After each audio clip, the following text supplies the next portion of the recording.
Hey everyone, Coach Ryan here from PRS Fit Nation. Hope all is well. I'm coming to you today from Kansas City and Swope Park, which is the home of my favorite trail that I run on every day. I wanted to share with you some trail running tips for those of you that might be new to trail running. I've had a couple questions about some different parts of trail running, so I want to go ahead and share those with you today. So the main thing that you're going to bring from road running to trail running, if you haven't already participated in trail running before, is good form. And as Coach Jeff, Coach Dan, and the rest of the coaches at PRS Fit Nation teach you, sort of easy form running. There's lots of different videos in easy form running that Jeff has produced, so I'll make sure to put them below the video. So if you haven't seen the easy form running videos yet, make sure to check them out. They're very, very excellent. But let's get back to sort of focusing on what's going on the trail. So there's four main tips I'm going to bring you today when you're trail running. They're a little bit different from the road and how to do them. The first tip that I want to bring you is head position. So when you're on the trail, it's going to be a little bit different than when you're on the road, because when you're on the road, you can tend to sort of fall asleep as you're running. You can run and you're just sort of looking ahead. There's nothing really to watch sort of for in front of you or below you. You're just running. On the trail, that's obviously not the case. You've got boulders, you've got rocks, you've got sometimes some woodland creatures going in front of you. So your mind and your body are sort of working together to say, okay, over this rock, over that rock, there's a creek, stop, slow down, whatever the case is. So when you're doing that and you're looking, especially on the trail when you're new, what most people tend to do is they tend to bend from the waist and look down, or they tend just to drop their head. And as they're running with their head looking at the ground. Two things wrong with that. One, if you're on a busy trail like Swope is some days, there's mountain bikers, there's a lot of other people running, so you're not seeing anyone that's coming at you, so that can be a little bit dangerous. The second thing is you're going to be throwing your form off. If you're bending from just your waist and bending down like this, all right, that's going to push you sort of into the ground. That's not what you want. But if you're bending just from your head and looking down, you're actually cutting off your ability to take in as much oxygen as you should be able to. So you're cutting that flow of oxygen into your body, which is not going to be good as you're out on a trail run. So what you're going to do is you're going to make sure that your head is straight, so it's in a nice neutral position. You're looking forward, so your head is looking forward. But the easiest way to do it is just drop your eyes. So as you're running on the trail, you're running forward, your head's not dropped, your head is in a good position, but your eyes are looking down. Your eyes are scanning the ground in front of you, about 10 feet in front of you, to see if there's anything that you're going to have to encounter.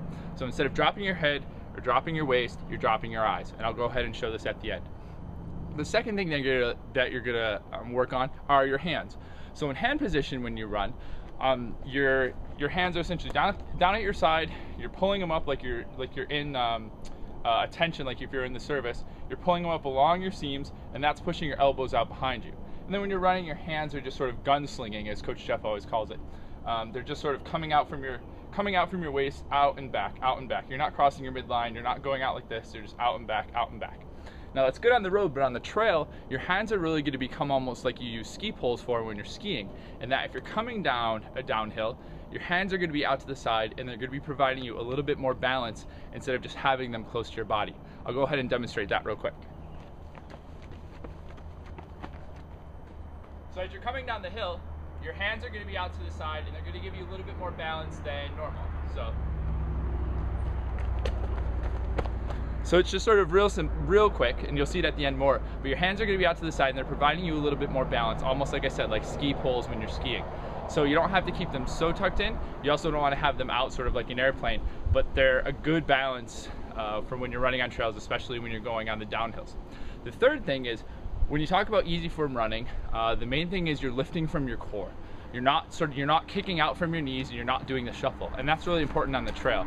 So when you're doing it, you're making sure on the trail that you're lifting from your core, and that's going to help you lift over rocks, lift over any roots, and that's going to help you from not toe poking rocks or anything that you find in the trail. Because you'll see a lot of people do that, especially if they're new and they have sort of the pendulum swing from their knee.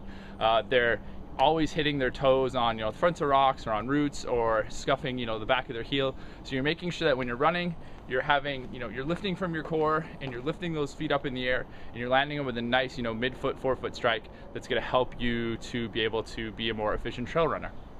And the fourth thing is the cadence, or the rate of your feet as they hit the ground. It's really important in trail running, especially to not overstride. So you're not going to have a very, very long stride. The reason that is you don't want to overcommit when you're on the trail.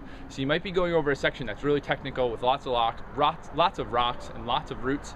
And if you're overcommitting, you're going to be stepping over rocks, stepping over these trees, and you might find yourself in a position to get injured because your foot is out in front of your knee and you're causing sort of a braking motion. And I've seen it happen with people. They take a real big step and they sort of land awkward because their feet aren't in front of them.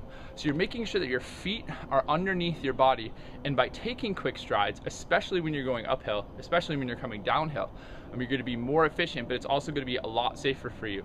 And your mind is going to be able to make quicker decisions in terms of where your feet go to keep you upright.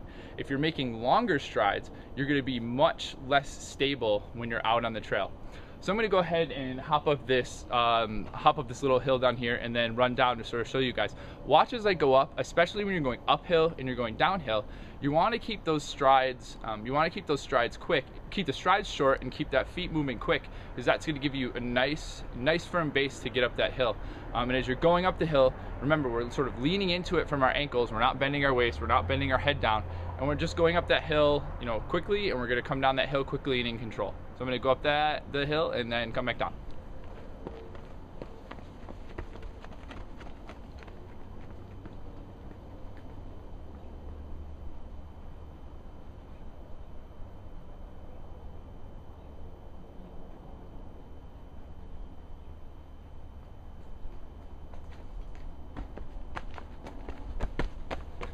And there you go. I hope that those trail running tips were helpful for you. If you have any other questions or want to see some more videos, get in touch with me on Twitter. That's the easiest way. It's Ryan J. Knapp, K-N-A-P-P, or you can email me at ryan@prsfit.com. Like I said, hope those tips were helpful. I hope you have fun on the trail this summer. Get in touch with me if you have any other questions. And as always, happy running. Have a good day.